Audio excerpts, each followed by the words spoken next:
This young man had a big play at the end of the game, and these guys are just rocking. And every week, the level of belief goes up a little bit. I don't know. I don't think they're really surprising us too much anymore. The 5-1 New York Giants. Julian Love back with us here on the show, Tiki and Tierney. Julian, congrats on the dub. How you feeling today, buddy? Feeling great. How you guys doing? We are good, really good. Take us through the interception. Obviously, it was a bad snap. Lamar Jackson trying to make a play, getting it to his fullback, I think it was, who was lined up in the slot and just kind of drifted. You baited him, you stole it, and got him down inside the 15-yard line. Take us through that play, man, because that was the game changer. Yeah, you described it well. You know, it was a bad snap, and in those moments, you don't know what's going to happen. And especially with that guy under center, Lamar, you know, he's made a lot of great plays in scramble situations. And so, yeah, I was in coverage on somebody else, but saw his eyes downfield, or Lamar's eyes downfield, saw the receiver, the fullback open, and kind of just waited, and hopefully he would make that errant throw. And he did, and that's when you got to capitalize on stuff like that. Yeah, no, and it set it up, and obviously Saquon scores the game-winning touchdown. Well, what would become the game-winning touchdown a few plays later.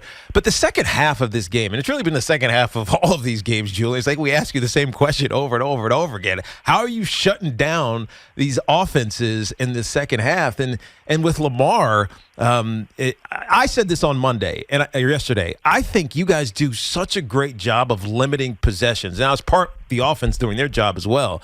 But how do you best describe the difference that we see in the second halves? Yeah, I'm not fully sure even.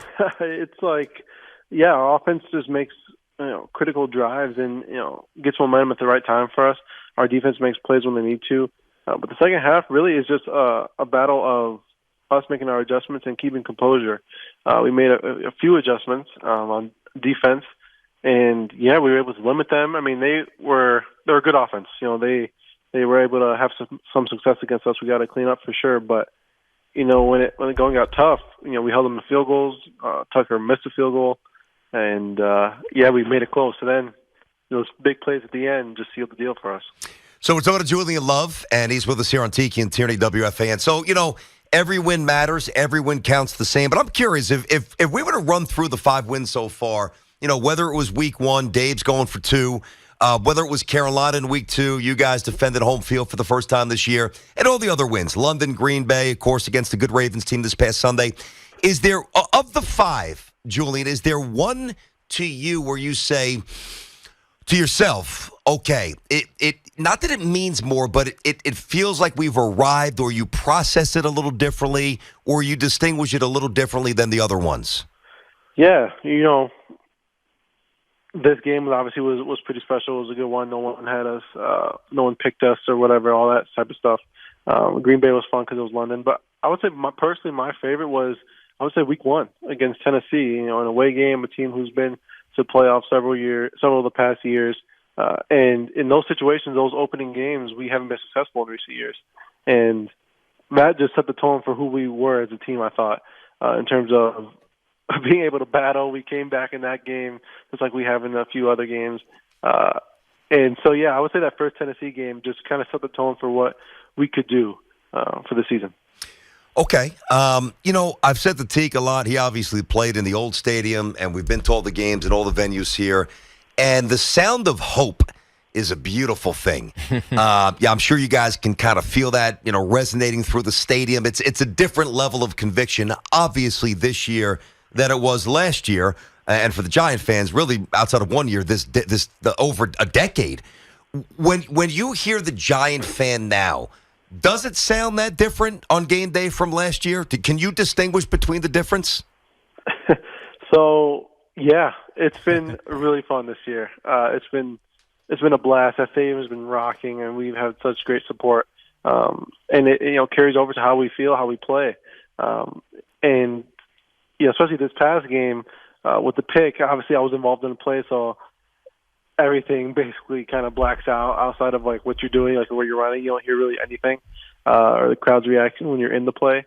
But several people, Jesse Armstead, like longtime Giants guys, so that they haven't heard that place that loud in a long time for that play, which makes me feel good, but makes the moment feel good as well, knowing that wow, we have something right now. We have just that juice, that electricity that's going through the stadium. Yeah, and Julian, you guys have had so much success at home, and I think that's a big deal. Obviously, the only loss being that Monday night game against the Cowboys.